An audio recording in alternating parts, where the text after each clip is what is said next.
हम प्योर भाई भोजपुरी गावे नहीं बाकी सुन लो। हाँ जी। तेरी बेवफाई का शिकवा करूं तो ये मेरे मोहब्बत की तौहीन होगी। तेरी बेवफाई का शिकवा करूं तो ये मेरे मोहब्बत की तौहीन होगी।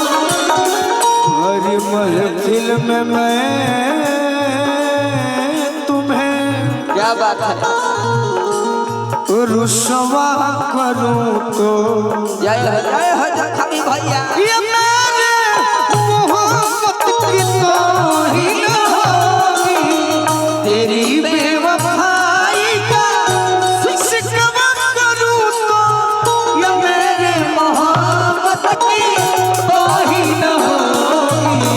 तेरी बेवफाई का शिकवा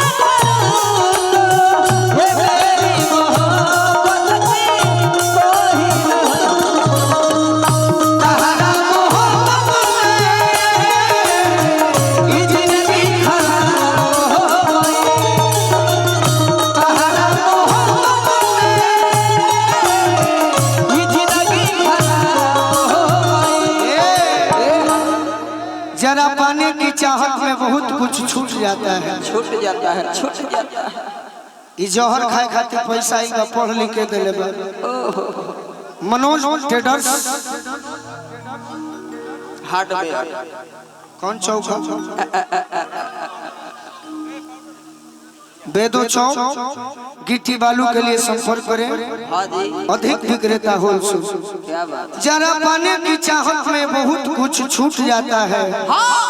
नदी का साथ देता हूँ, हाँ जी। समंदर हमसे रूठ जाता है। अरे मेरे दोस्त, मोहब्बत लिखने पढ़ने में आसान दिखती है, हाँ जी। मोहब्बत को निभाने में पसीना छूट जाता है। इहो भी कबो हम छुअबो ना करी। अरे याद में जब जब खोइले, याद में जब जब खोइले, तन्हा तड़प के रोइले, तन्हा तड़प के रोइले, पहला बेकरार तो दारू पी के सोइले, पहला बेकरार तो दारू पी के सोइले। अब तो बंदी अखियां में लहू के सुरतिया, अब तो बंदी अखियां में लहू के सुरतिया, मिलना ख्वाब हो गई। कितने लोग प्रेम किए हैं हाथ उठाइए भाई।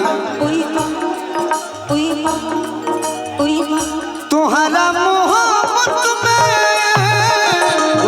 जिंदगी खराब हो गई। तुम्हारा मोहब्बत में जिंदगी खराब हो गई। अरे तुम्हारा मोहब्बत में जिंदगी खराब हो गई। तुम्हारा मोहब्बत में जिंदगी खराब हो गई। अरे झूठे गाना सब दे देना उसको सजना। आगे लगी उसकी भियोन को, आगे लगी उसकी भियोन को, दिल मत देना मेरे सोन को, दिल मत देना मेरे सोन को। तुम्हारा मोहब्बत में जिंदगी खराब अब कुछ के चाहना बा, अब कुछ के चाहना बा, जिए के दोसर रहना बा। जिए के दोसर रहना बा, वही के लोग बोलू राजा के कली को भर परवाहना बा। वही के लोग बोलो राजा के कली को भर परवाहना बा। और का जखमी जखमी भी ahne आई ये गाना आप लोग सुने थे पहले यूट्यूब पर, लाइव छोड़े लाइव सुने थे? तो जो गाना को लिखे हैं हाँ जी उनके लिए एक बार ताली बजना चाहिए ना। ये हमारे जख्मी जितेंद्र भैया हैं जो खेसारी लाल जी को भी लिखे थे बहुत पहले। कैसे तो बबुआ कहेला रोता है, भौजी का दूध नहीं होता। इन्हीं का लिखा था। फागुन में भिस्की बरांडे चढ़ा के सोनकी हो जानिए राजा जी, अनासा में गड़िया लोड को के रोड पर हॉकी हो जानिए राजा। ओकरा बाद हमारा खातिर बहुत सारे गीत लिखनी जख्मी भैया के बहुत बहुत सुंदर बहुत बहुत सुंदर। जख्मी जितेंद्र के अरे भिस्की बलेंडर के नशा बेहिसाब हो गई। योर डबल वाह रणविजय कुमार यादव जी, हाँ जी पैक्स अध्यक्ष सुरहा बसंतपुर आरजेडी नेता के तरफ से जिया कि तहरा मोहब्बत में ना